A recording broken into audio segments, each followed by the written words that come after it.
UAE の、将来の自国民を、2117年までに100万人火星に移住させるっていう公約でして、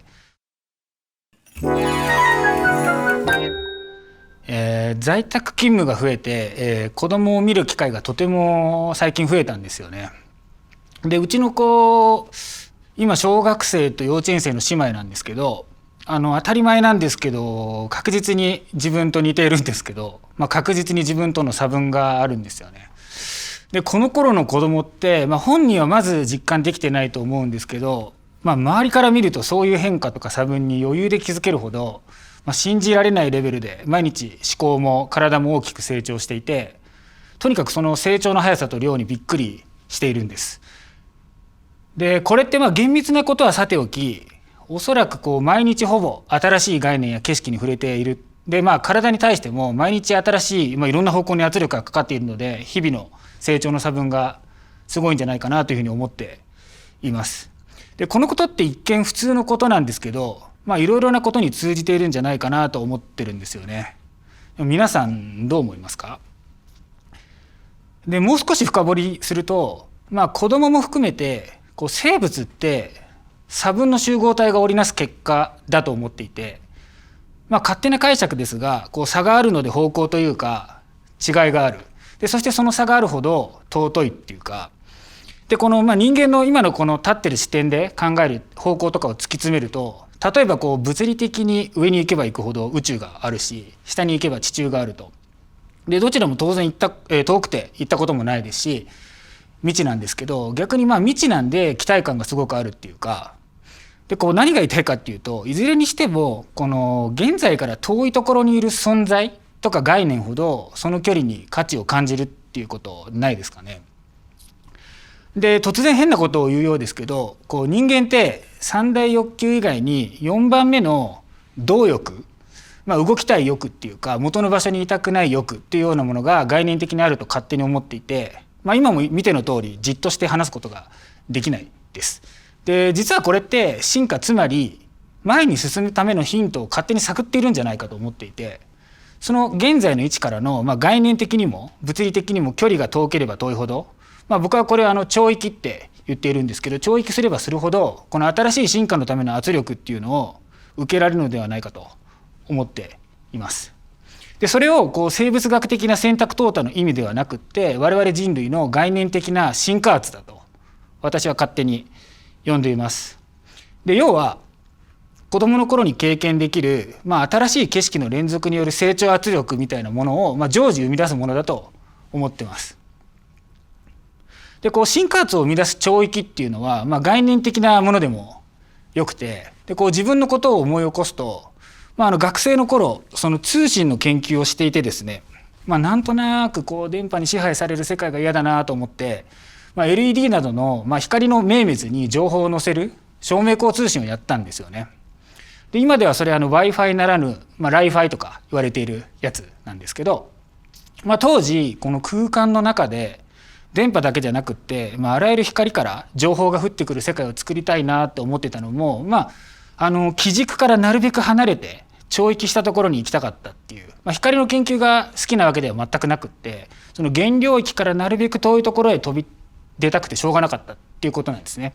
で結果的にこの光の取り組みっていうのは研究レベルから社会実装までいろいろやることができたんですけど、その時に受けた進化圧っていうのはそりゃ目覚ましかったですね。で例えば電波法の対象外だったので法律やルールとか全くなかったですし、既存の電波方式との連携をどうするかなんていうこともあったんですけど、飛び出てみないと、その連携を検討することもなかったですし、あと当時は可視域の明滅から情報を受け取る端末なんていうのもなかったので、もう自分たちでもうハンダコテで全部自作したりしていたので、本当に毎日、子供の時のような、新しい景色を見たり作ったりの連続でした。でちょっと途中から理解されてきちゃって、基軸が合ってきちゃって進化圧が少なくなってきたんで、もう少し差分というか枠外に出ようと思って、こういうLED みたいな照明だけじゃなくって光ファイバーとかモニュメントみたいな長さがあるものだったり面になっているものから、光を漏洩させて、その光を活用して面や線で高速通信しようなんていうこともやったんですよね。でこんな感じでどんどん元の居場所に依拠せず枠を超えていったです。で光ファイバーの時はもはやこれなんでこんなに光が漏洩できるものが作れてるのかとか、この漏れてる光がこんなになんで高速でこれで通信できるのかとか、もうほとんどロジックが全く解明されていない状況で、でも目の前でそれが実際にできていて、もう正直やってても未知の状態だったのでとても大変だったんですけど、この世の中になかったものを生み出す時っていうのはもう全部未知なので、もうめちゃくちゃ自分でも無意識に頑張りますし、周りも否定的な意見も含めてチェックがすごくてですね、吸引力が弱くならない掃除機のように、世界中から意見が集まってきて、それも一種の圧になっていたんですよね。っていう感じで、今は電波から光に聴域した話をしたんですけども、聴域した時に受けることができる進化圧っていうのは自分にとってはとても刺激的ですし、生きる糧ですし、で周りにとっては良くも悪くも新しく予見を提供していることになると思っています。どうでしょうかね。聴域した先にある進化圧、子供じゃなくても大人になってからでも受け続けたいと思いませんか。で、可能であれば自分たちでもその進化圧を作りたいなと。でもうちょっと突っ込んでいくと、先ほど動力の話をしましたけれども、ここでまたおかしなことを言うと、進化圧を生み出すんだったら手段自体にも足が生えていた方がいいんじゃないかなと思ってるんですね。でって感じだと思うんですけど、これ本当に足が生えているっていう意味じゃなくって、我々と同じように自ら続いて携帯していくっていうか、まさにこの生き物の力というか、そういったものですね。で最初にお話しした子どもの目覚ましい成長っていうのは、重要なのは止まっていないっていうことですね。止まっていないですし、もちろんこれからも止まることはないんですけども、なので日々の差分値が最大化して結果的に受けられる進化圧の総和が最大化すると思ってるんです。でそう思うと、散々やってきたデジタルっていうか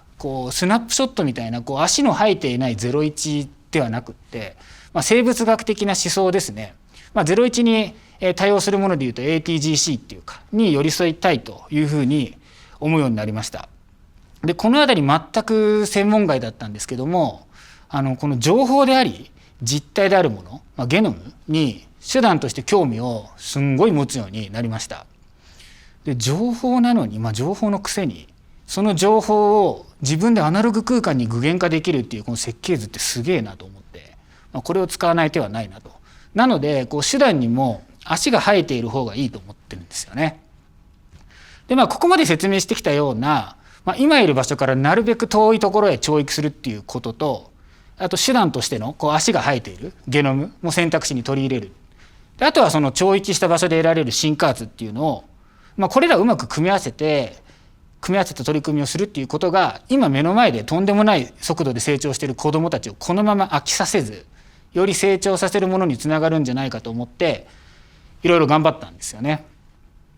で最近どんなことをしたかというと、なんというかその組み合わせそのものだったんですけど、